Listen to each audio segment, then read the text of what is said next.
This is Optimal Living Daily Relationships, episode 130, Mindful Parenting, How to Respond Instead of React, part 2, by Ceder with Gottman.com. And I'm Joss Marie, your host and personal narrator. Happy Friday, everyone, and thank you so much for joining me here on the Relationships edition of Optimal Living Daily. If you need dating tips, we've got it.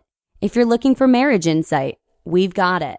Just listen in every Monday through Friday and you'll hear me narrating to you from a variety of the best relationship blogs in the world, free of charge.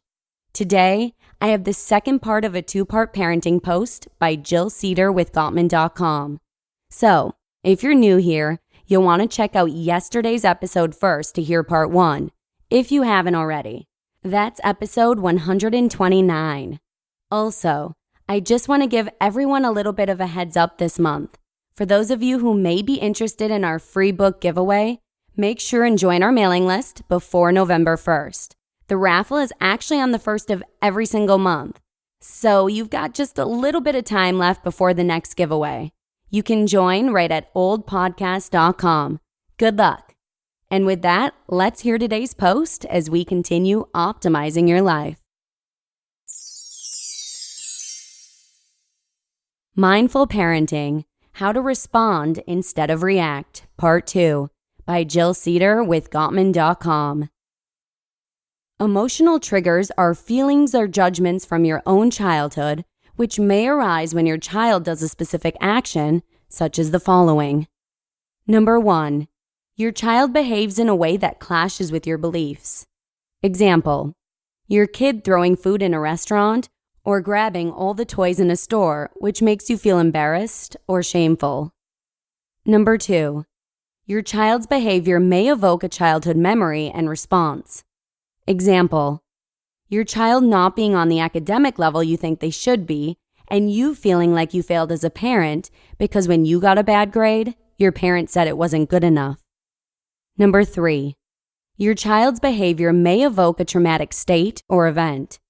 Example, if you broke your arm climbing a jungle gym as a kid and you are scared every time your kid goes to the playground.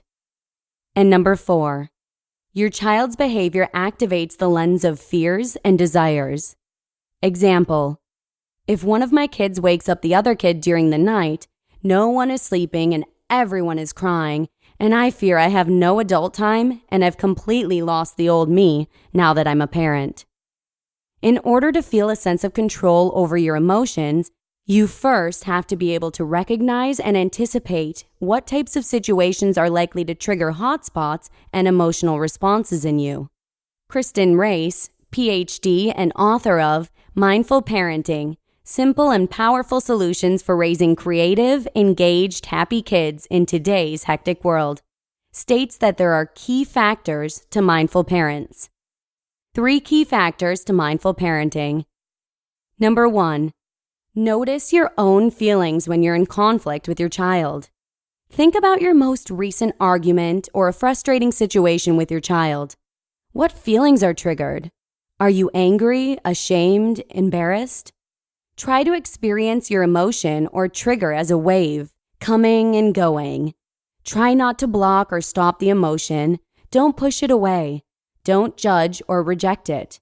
Don't try to keep the emotion around. Don't cling to it. Don't make it bigger than it already is. You are not your emotion, and you don't have to act on the emotion.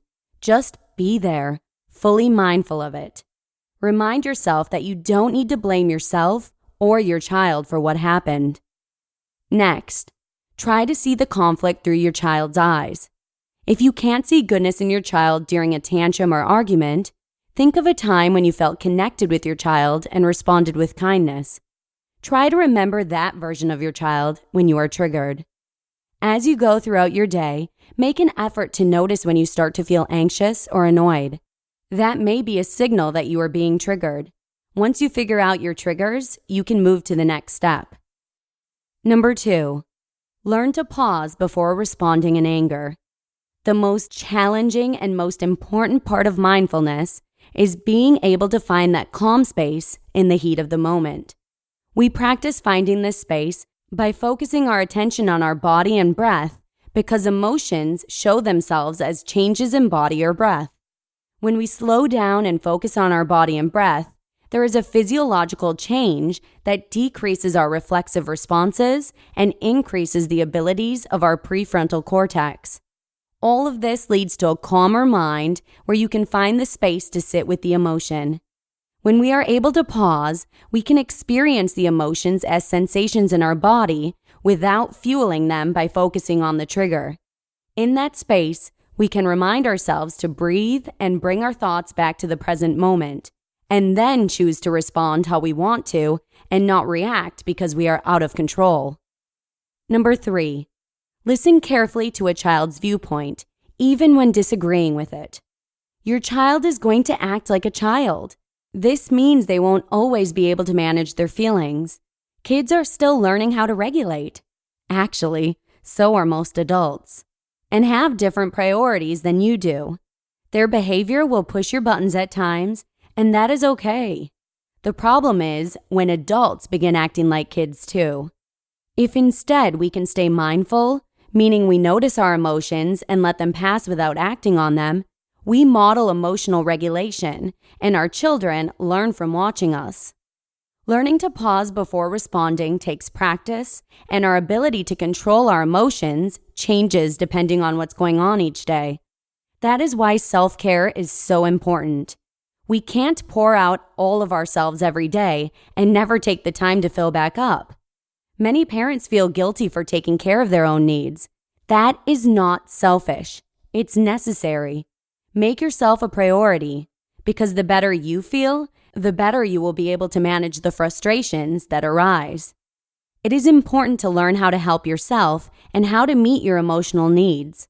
Examples of self-care can range from things like taking a time out by hiding in the bathroom when you can't handle your kids, which I did last night, taking a few minutes of deep breathing, or putting the television on so you and your kid get a break to writing in a journal, taking a shower, going for a walk, or talking to your partner or a friend.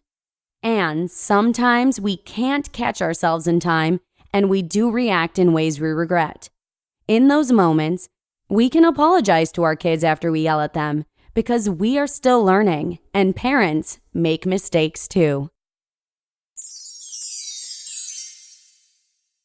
You just listened to part 2 of the post titled Mindful Parenting: How to Respond Instead of React by Jill Ceder with Gottman.com. Thank you to Jill for letting us share this insightful post with you today. Also, I'd just like to give one more quick reminder to join our mailing list if you'd like to have a chance at winning a free book. The raffle is actually on the first of every single month, and you can join right at oldpodcast.com. That's oldpodcast.com. And that's a wrap on yet another amazing episode. Thank you so much for joining me. I hope you have a wonderful weekend, and make sure to come on back again next week, where your optimal life awaits. Hello, Life Optimizer. This is Justin Malik, creator and producer of this podcast, but also Optimal Living Daily, the show where I read to you from even more blogs covering finance, productivity, minimalism, personal development, and more from incredible bloggers like Derek Sivers, Zen Habits, Mark and Angel, The Minimalists, and all the ones you hear on this show too.